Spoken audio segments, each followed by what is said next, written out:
окупанти збирають ще. Nous devons aider le continent africain. To live with us, the European dream. Good friend of Taiwan.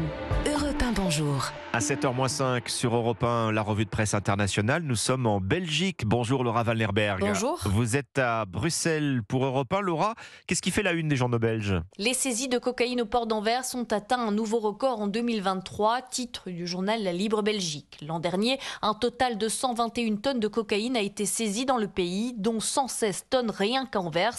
Une augmentation impressionnante, commente le quotidien L'Écho. La quantité annuelle de saisies au port a été multipliée par 24 en 10 ans, signe à la fois de l'essor insensé de cette drogue en Europe, mais aussi des efforts des autorités pour tenter de l'éradiquer, écrit le quotidien.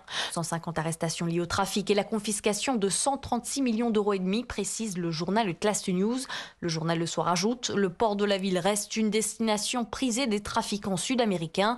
La Colombie, l'Équateur et le Panama comptent depuis des années parmi les principaux pays d'origine de la drogue. On part maintenant pour la Corée du Sud avec Chloé Borgnon, correspondante d'Europe 1 à Séoul, où les relations avec la Corée du Nord se sont brutalement tendues ces derniers jours, ce qui fait d'ailleurs la une de tous les journaux chez vous, Chloé. Le dirigeant nord-coréen Kim Jong-un a appelé à modifier la constitution du pays pour définir la Corée du Sud comme le pays hostile numéro 1.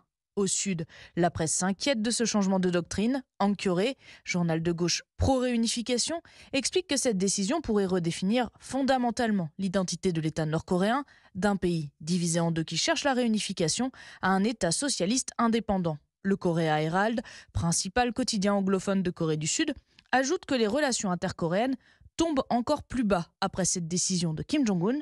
Le journal cite le président sud-coréen Yoon Suk-yeol a promis une riposte plusieurs fois supérieure en cas de provocation du Nord. Dernière étape ce matin, l'Algérie. Nour Chahine, de quoi parlent les journaux à Alger ?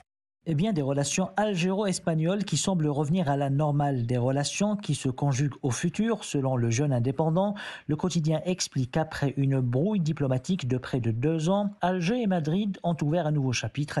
Des signes de réchauffement sont observés ces derniers temps à la faveur de la reprise totale des relations diplomatiques, suivie d'une série de consultations bilatérales, précise le Soir d'Algérie. Le temps des tensions entre les deux capitales relève désormais du passé, estime le journal. Pour l'expression, ce sont les intérêts économiques qui guide les relations algéro-espagnoles vers l'apaisement. En effet, le quotidien révèle que les ventes de gaz naturel liquéfié à l'Espagne ont bondi de près de 300% en 2023. Madrid fait le plein de gaz algérien, titre l'expression. Merci Nour Chahine, merci à tous nos correspondants. C'était votre revue de presse internationale sur Europe 1.